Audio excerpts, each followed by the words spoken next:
So I'm 27, female, 7 months pregnant, and my mother-in-law and sister-in-law recently hosted a baby shower for me about a week ago.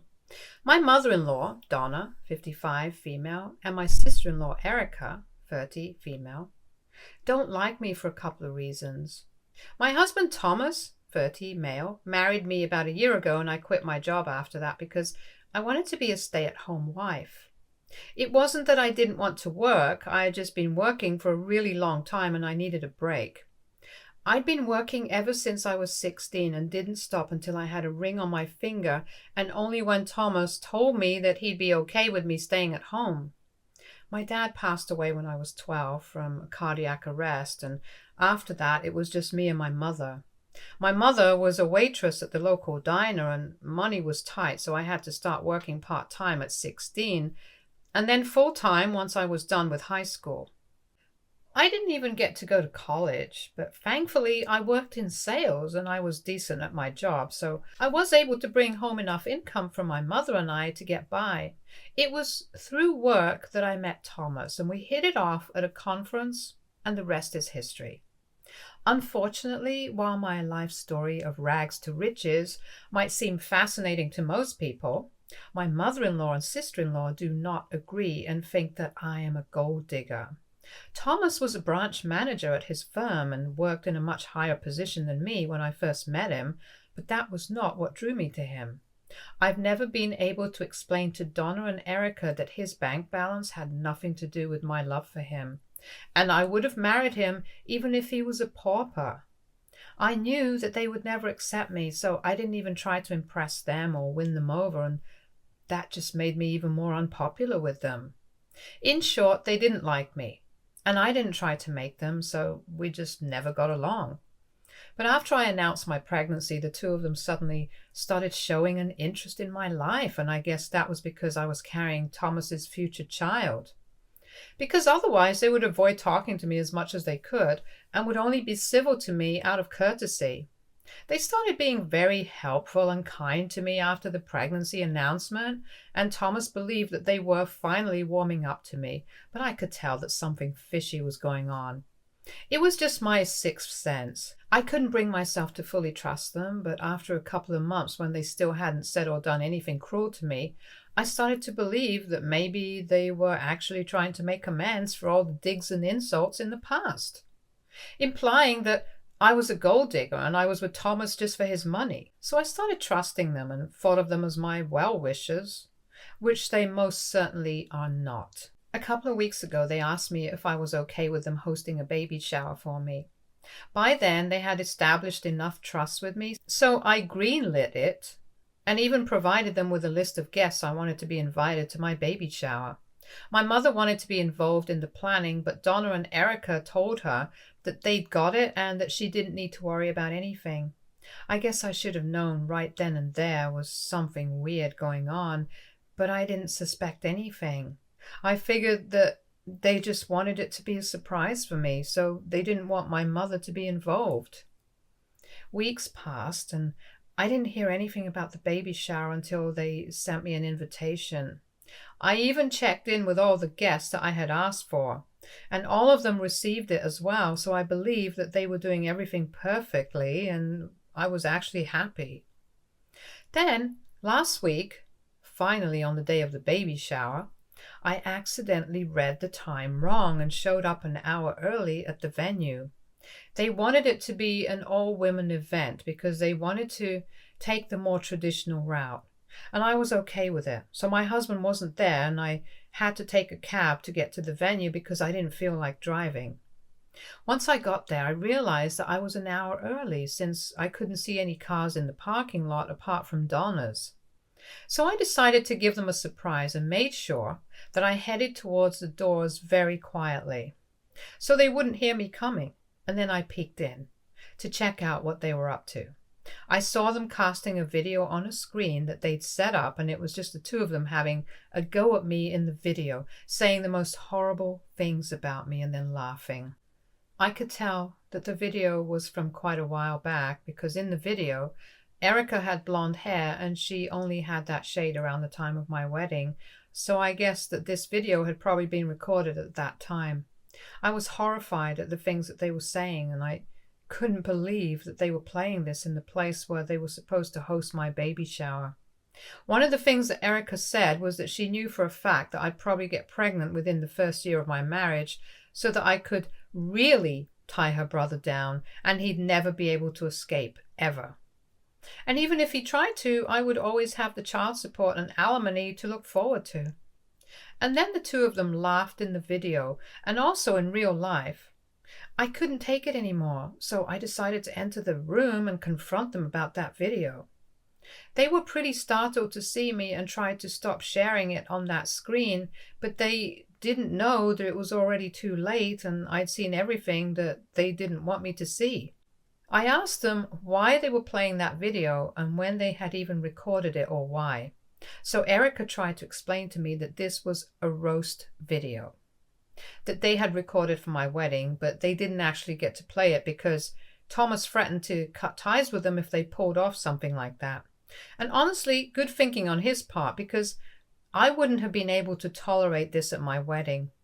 I know that roasts are meant to be funny, but it's only funny when people who you love are the ones roasting you. Not so much when you know that the people saying terrible things about you actually mean those things. And I knew for a fact that Erica and Donna meant every single word of what they were saying in that video. They tried to tell me that they had included the pregnancy joke so they could play it as the baby shower and pass it off as a joke, since now Thomas couldn't have a say in this.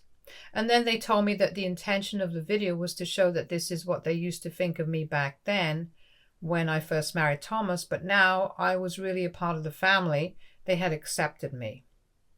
And apparently they even had a big speech planned after that video where they were going to tell me how much they loved me and what I meant to them. They said that the intention of playing this video was to show how far we had come as a family. But I didn't buy it, and I stormed out of the place, called Thomas and demanded that he pick me up and take me back home. I explained everything to him on the phone, and since he already knew what video I was talking about, he got everything instantly, and I didn't have to waste much time. After I was done with the phone call, Donna and Erica came running out of the venue after me to convince me to stay and kept asking me to forgive them. They didn't consider how I would feel on watching this video. They were only thinking about how heartfelt this would seem, but now they realized that this was a stupid idea. They kept telling me that they didn't mean to hurt me, but that meant nothing to me because I had trusted them with my baby shower. And they had completely shattered all the trust I had put in them by planning to play that video. I told them to back off, but they didn't listen to me and kept trying to get me to stay. So I finally just snapped and told them that I wasn't interested in whatever they'd planned for me, because now I knew what they really thought of me, and I didn't believe them, even for a second, when they said that they were going to make a speech about how much they loved me afterwards. I also yelled at them that I wasn't just a baby carrier and I was my own person. So if it took a pregnancy to make them approve of me, then I didn't need that approval at all, and we could go back to not having a relationship like before. Because I would prefer that, rather than being a part of their fake and pretentious little club. I told both of them that neither of them would have amounted to anything had it not been for my father-in-law, who supported Donna. Even though she was pathetic at her job and almost got fired, but her husband made his brother hire her as an accountant so she'd still have a job without having to work too hard. And he got Erica a spot at the best business school in the city, even though she didn't have the grades for it, and he needed to use his connections to get her in. Neither of them knew about these things, and only Thomas and his father were aware of it. But he's told me these family secrets a long time back to make me feel better after a particularly horrible dinner at his parents' house where Donna and Erica wouldn't stop mocking me. Their faces fell when I brought that up, and they looked even more upset when I told them that they had absolutely nothing to be so proud and arrogant about. Because if they had to face the same kind of struggles in their lives as I had to, then they probably wouldn't be so smug. Living a life like mine would have broken both their flimsy little spirits, and they had no right to question me, especially given their own incompetence. In the meantime, Thomas pulled up and I got into his car, and then, we left the venue without any further discussion. They still tried to talk to me while I was leaving, but I rolled up my windows and we drove away. Thomas had heard the last part, where I was yelling at them and talking about whatever my father-in-law had done for them, and he told me that he didn't think it was a good idea for me to tell them about it. I didn't reply to that, and he didn't bring it up later. Of course, the party and everything had to be cancelled at the very last moment because I wasn't even there. And nobody apart from my mom knew the real reason why until my husband told his relatives to explain why the event had to be called off, and most of them are on my side, which means that Erica and Donna don't have anybody. She thought that I did the right thing, including me bringing up how the two of them had so much help that I didn't. And they were judging me because they came from my place of privilege and could afford to pass judgments on someone that they knew absolutely nothing about. I didn't hear from either of them for a couple of days, and Thomas and I didn't discuss it either. He apologized to me on behalf of his family, but that was about it, and we didn't talk about it anymore because it's not like this was his fault. However, a couple of days ago I received a letter from my father-in-law, Raymond. We usually get along well, and he didn't have the problems with me that his wife and daughter seemed to. But this time he was furious because of the secrets that I'd revealed to Donna and Erica. He told me that it was absolutely not my place to tell him about something like this, which he had decided to keep from them for so long for the sake of their own self-esteem. And now I'd undone all the work that he had put in. Both of them were totally miserable just because I decided to make them feel bad about themselves and get back at them. I tried to defend myself by telling him what they'd been planning to do, and I believe that what I said was completely justified because they'd been picking on me for years before I finally snapped. He told me that he could understand that I was upset, but it was still not my place to bring that up, and he was extremely disappointed in me. We haven't spoken since then, and when I try to talk to Thomas about it, he says that he has nothing to say, but I think he is dodging the question because he feels the same way as his father. AITA for telling my mother-in-law and sister-in-law that they'd be nothing without my father-in-law's help. Update 1. So I decided I was not going to apologize to Donna and Erica because I really don't think I said anything out of line. They'd been picking on me ever since they met me, and this time I finally decided to snap at them and let them know exactly what I thought of them. They can't always get away with everything that they say and do just because Thomas and Raymond believe that this would make them feel bad about themselves. Over the years, there have been several instances where the two of them have ganged up against me and made me feel bad, but nobody's talking about that. So why is it such a big deal if I do the same thing to them that they've been doing to me for years? I also told Thomas about how I felt because I sensed that he agreed with his father. Now, I couldn't care less about what Raymond thinks, but I need my husband to be on my side. And so far, he's always maintained the peace of the family by telling me to ignore whatever his mother and sisters say. But I feel like he needs to realize that I'm his wife, and he needs to stand up for me. So I told him that he cannot have this diplomatic approach to things between me and them anymore because that's unfair to all of us, and he needs to pick a side.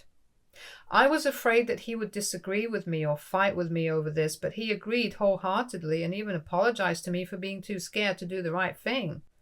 He confessed that he was afraid that if he stood up for me and fought with his mom and sister, he would be ostracized from the family, and they mean a lot to him despite their behavior, so he was afraid of standing up for me. But he did realize now that he had a duty towards me as well and couldn't just always expect me to suck it up and keep ignoring every little thing that they did just because I was stronger than them.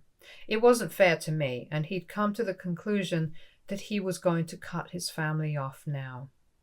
I was touched because I know what family means to him, but I guess now it's about time that there are some real consequences to Donna and Erica's actions because I still haven't forgiven them for whatever I saw in that video. And they haven't even apologized to me or reached out to me after I left that day, which is fine by me because I don't want them to that either.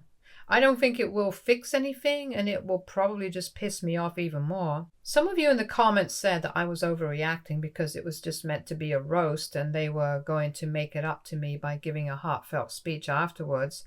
But that means nothing to me. I'm sure that there are a lot of better ways to show your love to a heavily pregnant woman at her baby shower than a roast video, especially when you know that they meant everything that they said and they're not just kidding. So I don't think that I'm overreacting. This is the perfect reaction. I didn't even ask them to host it for me. They were the ones who offered to take over, only to let me down in the end. I feel betrayed and hurt, and that's not going to go anywhere. Update 2. So now that it's been a week since the baby shower incident and we haven't been talking to Thomas's family, I thought that things had finally cooled down a bit, but I guess Erica isn't okay with that. I hadn't blocked anybody because I honestly just forgot that we could do that. So I got a text from her early this morning where she started off pretty well and apologized to me because they hadn't thought things through while preparing for the baby shower. But then she said that she wanted an apology from me for both her and Donna because she believed that what I said was out of line. I could hardly believe the audacity to ask me for an apology after what I saw that day, and especially after the way they'd been treating me for the past couple of years. They never even gave me a chance and just assumed that I was a gold digger without bothering to even get to know me. At least the things that I said about them were true. Erica said in her text that it was not my place to say things like that about them. And even if they did come from a place of privilege, it was none of my business. Which was just so ironic because they'd always made it a point to remind me where I came from, and now these were the same people saying that it was none of my business where they came from. To them, my being poor was an actual problem, and they just couldn't accept the fact that I didn't come from a financially wealthy background like they did. They felt free to criticize me for it all, if they wanted to, but now that they're getting a taste of their own bitter medicine, they don't like it. I treated that text as a joke because honestly, what was I even supposed to say to that? It was a ridiculously entitled and tone-deaf thing to say, which is what I expected of Erica, so I'm honestly not surprised. I know they wanted an apology and I probably should have responded with something snarky or mean to put them in their place, but it just didn't seem worth it. If I replied to them, that would just lead to more drama, and that's the last thing that I needed, so I ignored it. Because Thomas was right, the only thing that I could do was ignore them and hope that they would go away. It's kind of sad because I actually believed that we were becoming friends over the course of my pregnancy, but evidently I was mistaken. These two idiots are too stupid to actually be friends with anyone apart from like-minded idiots. I haven't told Thomas about this yet because he hasn't come home from work, but as soon as he does, I'm going to fill him in and see what he has to say about Erica sending me this text. We haven't been discussing them at all ever since the last update, so I think it's been a couple of days now, and it sucks that I have to bring it up again because I know he's hurting. However, I have no choice, and I know that we have to talk about this and come to a conclusion about what we can do about it, because when the baby comes, I don't want us to be fighting over what we need to do about his family and whether they should be allowed to have a relationship with a baby or not. We have to discuss it and we have to talk about them now. Update 3. My last update was just a couple of hours ago, and it feels funny to be back so soon. But this is important and I need to talk about this, so here I am. Thomas and I talked about Erica and her text after dinner once he was well rested and well fed. I asked him if he thinks they should be allowed to see the baby once we have him, her, because at the rate things are going with his family, I don't think I want to stay in touch with them. I want to make no contact, at least until they actually come to their senses and apologize to me.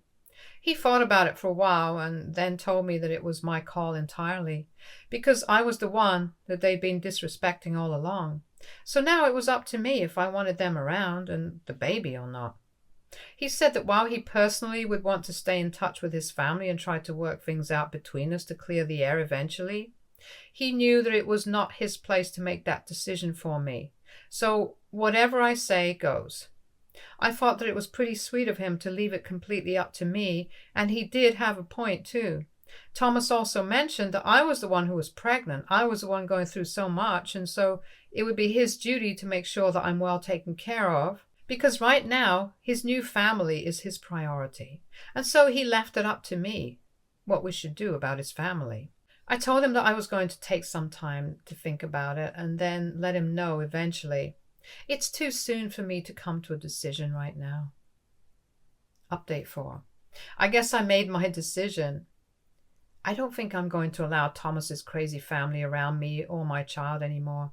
I was willing to give them the benefit of the doubt, but now I know that they are incapable of change. And I don't want my baby around them in any capacity. Thomas had a day off today, and he was staying at home with me to spend some quality time, which was really lucky for me.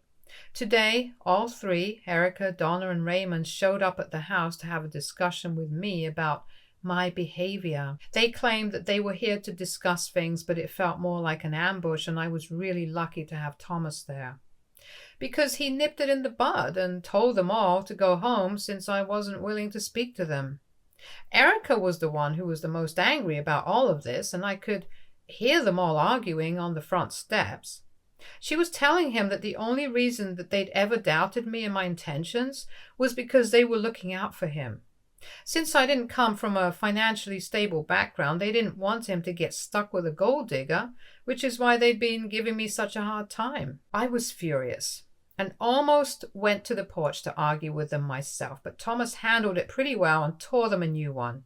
He called them a lot of names that I don't want to repeat here, told them off, and even informed them that when the baby was here, they wouldn't be allowed to see any of us, because they were disrespectful and were blatantly crossing all boundaries possible. After a couple of minutes, Raymond intervened and told Thomas that he was cutting him out of the family until he came to his senses and divorced me because I was apparently leading him away from them. And then they left. Thomas seemed relieved when he came back to me, and we spent the rest of the afternoon just talking and making fun of everybody behind their backs. So I'd say that this was a great day, and I'm pretty content with how things turned out. Stay tuned for more stories from Argo Relationships.